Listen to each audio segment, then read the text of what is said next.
Hello, everyone. We're going to get started here in a couple of, or actually in a minute. So just in terms of establishing your own practice, I pointed out some key points, which I love. So one of the books that I'm utilizing for this series is called Practicing Mindfulness to Reduce Stress, Improve Mental Health, and Find Peace in the Everyday by a gentleman named, hopefully I get his name right and I don't ruin it, Sokolov, Matthew Sokolov, also a longtime meditator, probably, I wanted to say 15 years, aligns with my time frame. And he also breaks it down, and really it comes down to these very simple steps, right? You just try to make time to meditate, whether, again, that's 2 minutes, 5 minutes, 10 minutes, an hour, eventually 30 minutes, an hour, 2 hours, whatever. And then you figure out in your timing how that works. So at least for myself, I would infuse it in everything that I did. When I was moving through my clinical practicum and I had clients, luckily, therapy sessions are only 50 minutes. So there's that 10-minute window to prep for your next client to come in. So of course, what would I do with that 10 minutes to transition to the next client, right? Because I want to wipe the slate clean to be present and in my best self for the next client who came in. And those 10 minutes were pivotal in transitioning for that time, okay? You want to create that space to practice. So I do have a designated space in probably every place that I've moved in the last 10 years, for sure. Every time I move or a place that I've been, it's interestingly enough, the first place that I look for to create in my spacing next to where my bed's going to be and how I'm going to get the most rest, when and how I'm going to, just like you designate a space for your bed, you also want to designate a space for your meditation practice, right? Also too, based on whatever your day is like and the present moment, you want to set up an intention for your practice, or sometimes you just want to move into practice. It's really going to depend on how you're feeling that day, right? So my daily intention, and has been for the last 16 to 18 months, right? Because in relation to the pandemic, has been gratitude. So I offer up a lot of gratitude before and after my practice, and I just try to reverberate that out to whoever is in my circle, those people I know and who I don't know, just to let it get out there, right? It's part of the collective, and participating in that positive collective. That's part of the outreach, okay? Also, we want to try to build consistency, which is another part of it too, which is why we show up every day. The lineage that I practice is very traditional, very old. If you're on time, you're late. And so I have to say that meditation practice was one of the many practices that I do to learn to be on time. In my 20s, I was late for everything. I don't know what I was thinking, trying to make 20 things happen in 1 hour. And now it's like, oh yeah, I'll just probably try to make one thing happen in 1 hour, show up early, not rush, not build up anxiety, and just get there and start on time, right? Yeah, so I think it's also a military saying, because my father was in the military, but if you are on time, you're late, and if you're 5 minutes early, you're on time. So finding a friend. So it's why we do it in collective community, because the strength of our practice is really based on the community that we could sit with. So in addition to facilitating this with you this morning, for those of you who are joining us, I also do sit with the virtual community, long-standing virtual community of seasoned practitioners, because we do an hour in the morning and then we do an hour in the evening based on our time zones, right? So for me, it really kicks off my day, and at the end of the day, again, it's like wiping the slate clean so that you can get a good night's rest and be prepared for whatever's next in the next day, okay? And then just keeping a journal. So we're going to also do that before we kick off our practice today. Again, coming from the book of Matthew Sokolov, which is also the practice that we did yesterday. I think it was called actually I have it. It was called Every Breath Counts. So today's practice is called the Judgment-Free Zone. That's a good one, because our mind, doing crazy things when we sit in seated meditation or standing meditation. Our mind does some incredible things to our own self-talk, which is why a lot of meditators refer to it as the monkey mind. It's true. It's like jumping around all the time. And again, it's not about losing all the thoughts. It's like stopping all the thoughts that happen in our mind, which is impossible to do. They're anywhere from 200 to 2,000 going every moment by moment by moment. The practice really is to learn how to just slow all of it down and then get clear about maybe what you're going to be focusing on or concentrating on. Okay, because again, our mind it's like a mind of its own. We're not trying to control it. We're just trying to support it in pausing. Okay. All right. So a couple of questions that came up yesterday. Yes. So these sessions are being recorded. Also know that I know that usually there is want of direction about specific forms of meditation that you could do. So there are movement meditations that you could do. Again, the seated one is one of the more difficult ones to do because it is very complicated for folks to be able just to sit in seated meditation for even just 5 minutes. We're going to attempt 15 minutes today through verbal led meditation, right? So just know you want to continue to build up that practice, first and foremost for yourself. One of the questions that came up in the feedback was, okay, so how am I going to do this in the classroom with the kids? So I would say hold off on that even before you go there, because there's always the tendency to think of the other first. Come back to the self in the present moment, okay? And come back to that ability to regulate yourself first and your own emotions. So amazing to get excited about practices and then think like, oh, I'm just going to do this with them and, you know, the kid, the students, the colleagues, blah, blah, blah.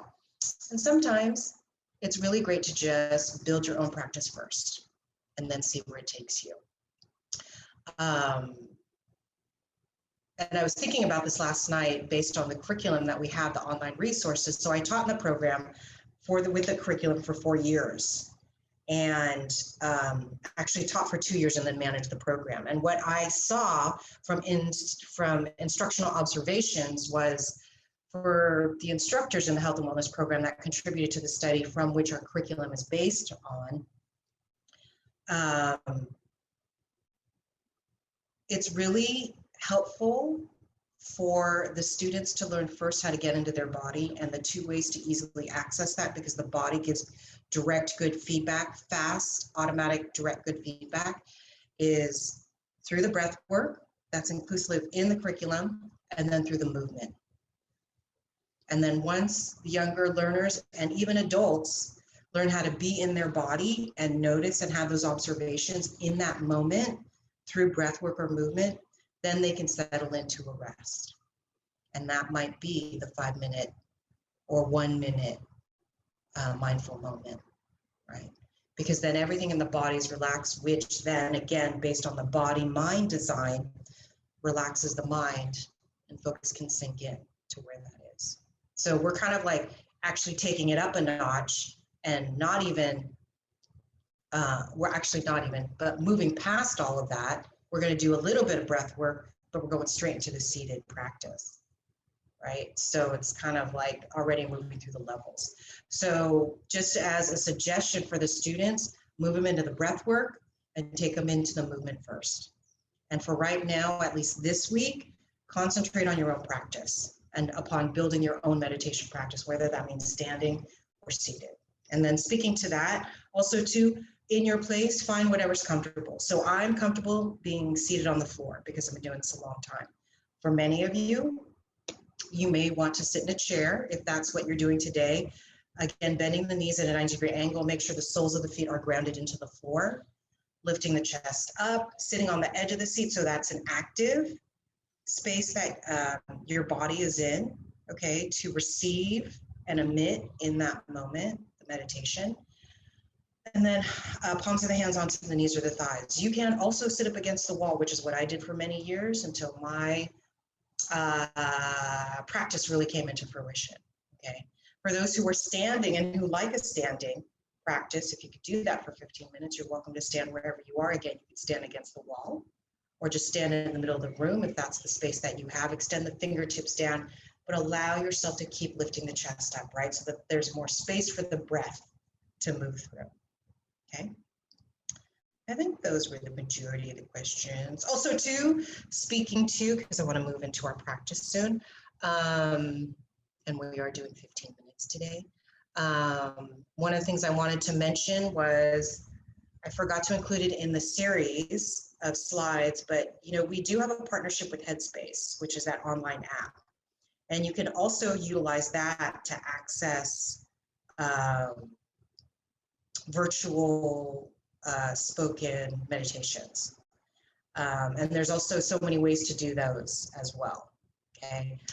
So it's really hard to kind of like pigeonhole meditation into like one hole, because there's so many practices, so many forms of practices, okay? So we're really only scratching the surface of seated meditation, and I am just taking from a few teachers that I know, because also too, my own practice is very traditional, seasoned. It's full silence, hour upon hour, and again, that's what I'm used to building upon, as opposed to this led meditation practice, okay? So I also encourage you, if you're really interested in different lineages or practices of meditation, do a Google and see what comes up and see what resonates for you, you know? Another great one that usually is a go-to is Kabat-Zinn. I always forget his first name. Jon Kabat-Zinn, thank you. And he brought about the practice NBSR. I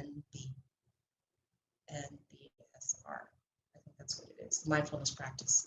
Basically, he cultivated that out of working with medical students when he used to be at a medical center in Boston, right? Because he was noticing the medical students were getting burnt out. It's like, there's got to be a way to help them and support them.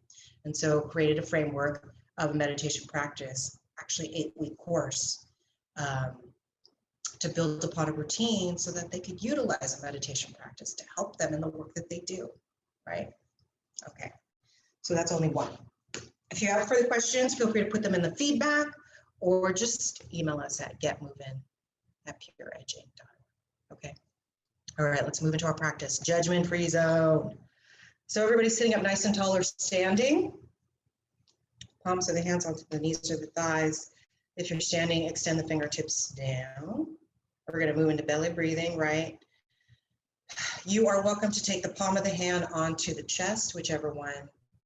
I like to use the left palm of the hand, place it in the middle of the chest, right palm of the hand, place it on the belly. Again, just to bring it back to the body so that the body provides that feedback of where you are. Okay.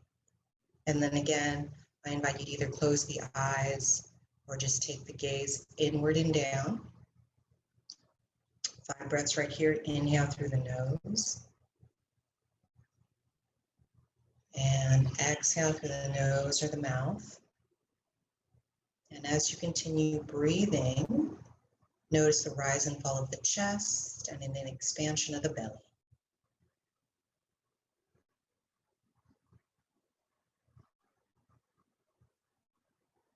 Three more breaths here. Inhale through the nose. Exhale through the nose or the mouth, expanding the belly. And inhale.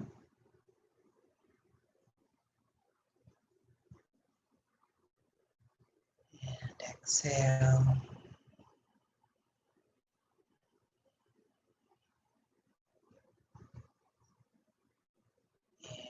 inhale.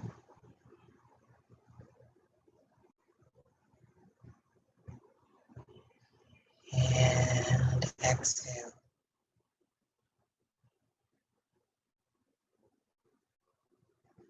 Keeping the eyes closed, the gaze inward and down.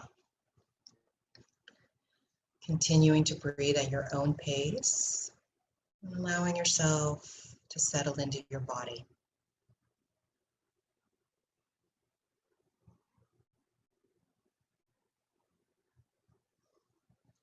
As you continue using the breath,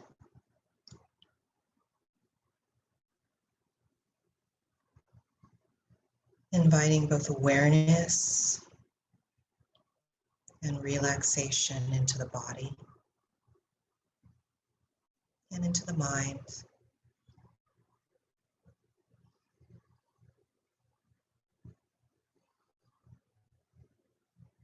And as you inhale, allowing the spine to reach upward, lengthening the spine, bringing energy into the body. And then as you exhale, allow everything to let go.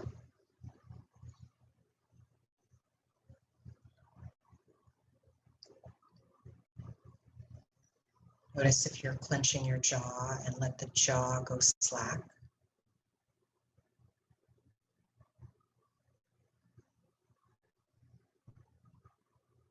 Notice if the shoulders are up by the ears and allow the shoulders to drop.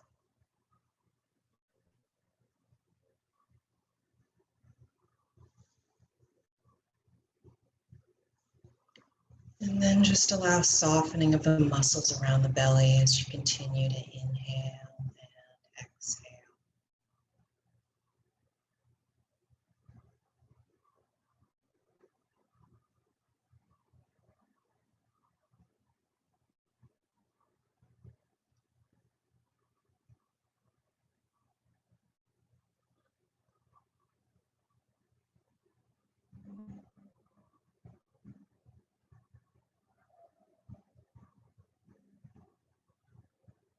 And keeping the eyes closed or the gaze inward and down. As you continue to breathe, start to open up your awareness to include any subtle sensations in the body. Any subtle sensations in the body. This allows you to notice where the body is feeling in the present moment. Notice any temperatures, hot, cold, cool. Noticing any aches.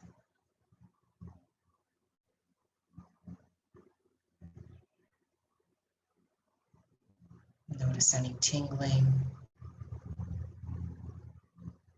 Noticing any stiffness.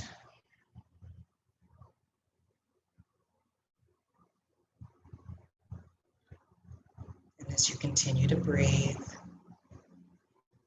just observe these sensations happening in the body in these next few moments.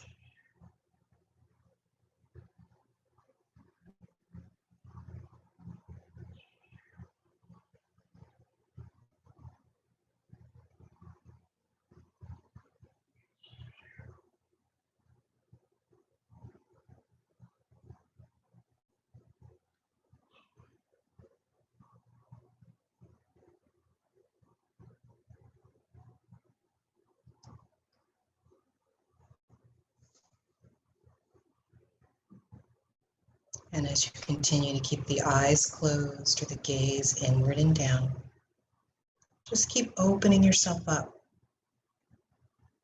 to experience the varying sensations that continue to happen throughout the body.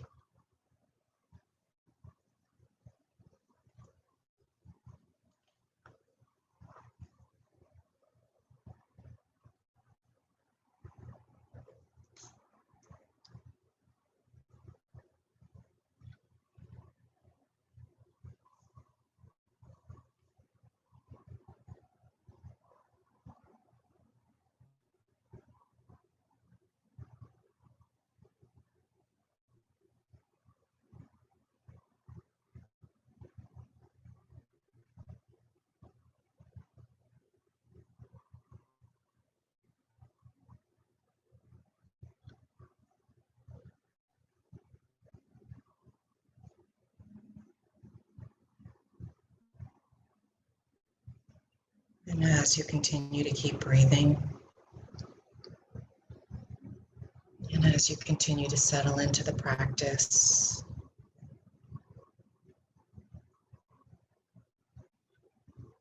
and you begin and continue to notice sensations in the body,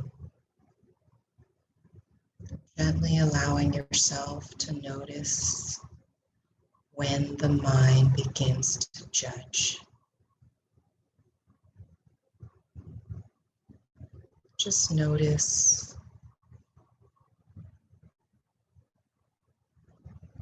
when the mind begins to label some experiences or feelings or sensations as good or right,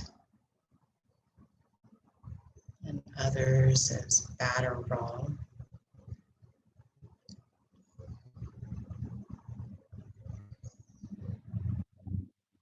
And with every breath,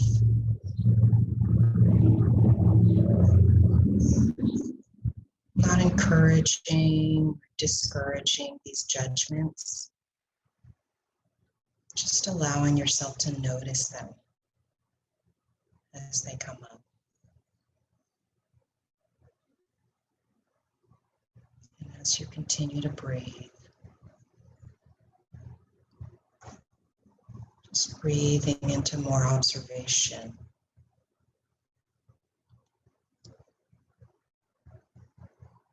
More witnessing of what comes up in the mind.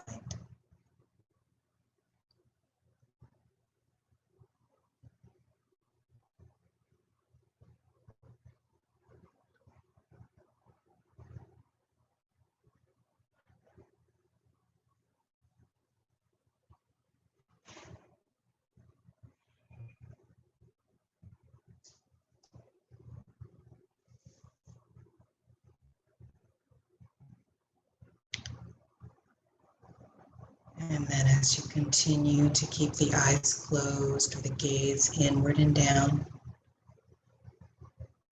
begin to start inviting the sense of hearing into your practice. And when you hear a sound, recognize that you're just hearing.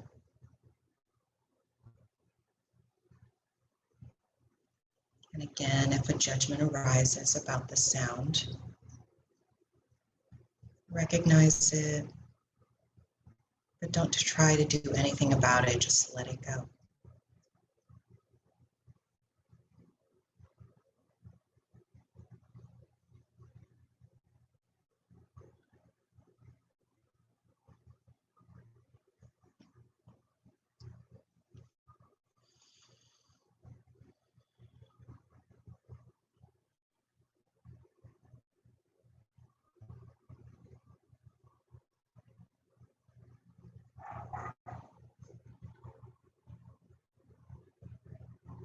Good. On the next breath, as we continue to close out our practice today, invite the practice with openness, whether you are hearing or feeling sensations in the body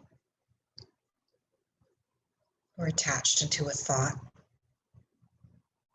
Just remain aware of your experience. And then whenever you find that a judgment about any of that is present, Just name it and then let it go. And try to resist the tendency to push it away. Again, it's not to encourage or discourage or engage with it any further. Just notice and then let it go.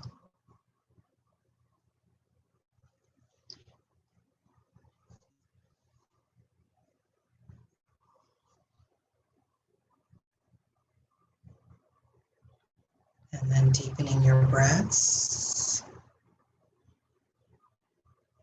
and settling awareness back into your body.